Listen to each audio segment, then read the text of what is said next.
Hello guys, welcome back to my YouTube channel. आज चाहिँ हामी शुक्रबारसम्म चाहिँ रिजल्ट आउने भनेको छ नि एससीको।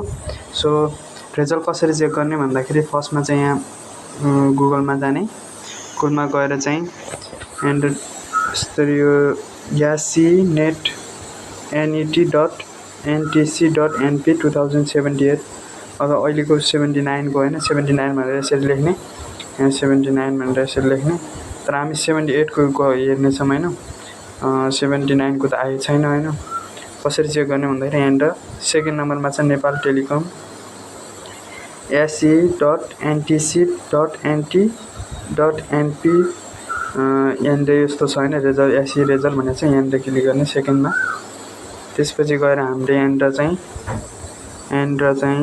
फर्स्टमा चाहिँ यहाँनिर इक्जाम्पल दिएछ यहाँनिर चाहिँ यो इन्टर स्कुल कोड भनेर चाहिँ यहाँनिर स्कुलको कोड राख्ने।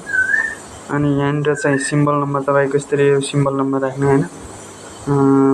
सिम्बल नम्बर राखिसकेपछि लास्टमा चाहिँ तपाईँको जन्ममिति डेट अफ बर्थ राख्ने होइन।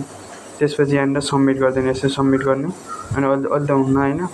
अनि चाहिँ यो सबमिट गर्ने अनि चाहिँ रिजल्ट चेक गर्न सक्नुहुन्छ। अब अर्को छ, तपाईँले चाहिँ यदि किप्याड मोबाइल छ भने कसरी चेक गर्ने भन्दाखेरि यहाँनिर लास्टमा छ एसएमएस छ होइन।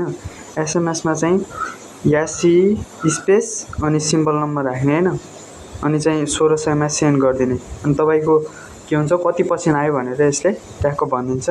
अनि चाहिँ कति पर्सेन्ट आयो भनेर थाहा पाउनुहुन्छ तपाईँहरूले। तर कुन सब्जेक्टमा कति आयो भनेर त्यसरी चाहिँ भन्दैन होइन। किप्याड मोबाइल छ भने त्योबाट चेक गर्दाखेरि यासी अनि स्पेस दिने एउटा, अनि त्यसपछि सिम्बल नम्बर अनि चाहिँ अल्फाबेट लास्टमा राख्ने अनि 1600मा सेन्ड गरिदिने होइन, मेसेज सेन्ड गर्ने। अनि तपाईँको भन्छ बोल्छ होइन एउटा मान्छेले, अनि चाहिँ यसरी चेक गर्न सक्नुहुन्छ। हस्, thank you so much for watching this video.